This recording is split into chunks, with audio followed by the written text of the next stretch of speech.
now. She's the other independent candidate for Flinders, responding to Despi O'Connor, who was speaking to me just about 45 minutes ago.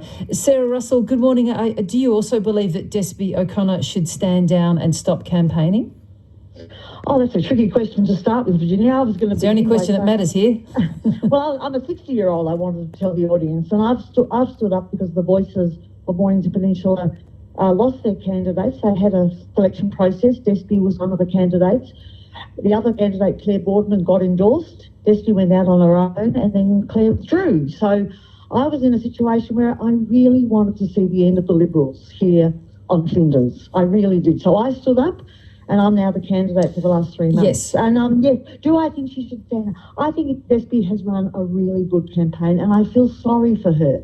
But the real reality is, I'm a nurse, and I also work in universities, and I did due diligence on my form. I checked my form. I got my form checked.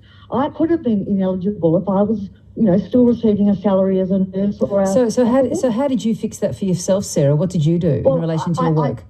I made sure that I didn't work at either place. I take contracts from the university. I made sure my contract was finished. Yep. And I don't have a problem with. I was look. If the tables were reversed, I think that's a really important question. Because Despi and I both want to see an independent here, I would have stood aside and got all my supporters to get behind Despi, because we want an independent in Flinders. And the only way to get an independent in Flinders is for the community not to be confused. We'll have one independent standing. I have been trying for 3 months to get Despi and I to share preferences. She mentioned in her interview that it wasn't a matter of preferences. Of course it is.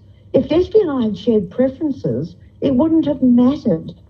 It wouldn't have split the vote. But because we didn't share preferences, it matters. And all I want to see is the end of the Liberals in Flinders. And that's why I'm standing. That's why I've worked so hard the last few months. And so if Despi O'Connor, she says, this really is a matter, because she's been told, she says, there's really nothing formally to prevent her to categorically say that she's ineligible to run for election. She'd rather it was sorted out by the Court of Disputed Returns. Is that a fair enough thing, or is that bad for the seat of Flinders, in your view? In my view, it's bad for the seat of Flinders. It confuses the electorate.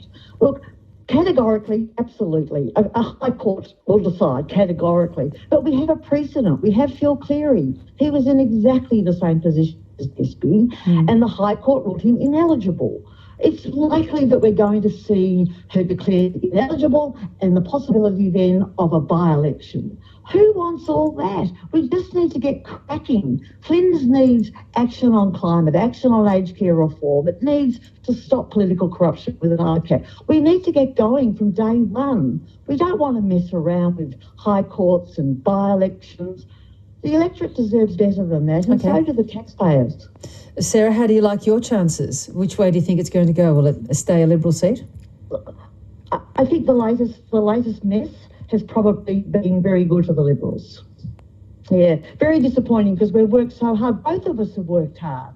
And as one of your texters said, we're very similar in our policies. It just would have been better to have one independent, I think, yes.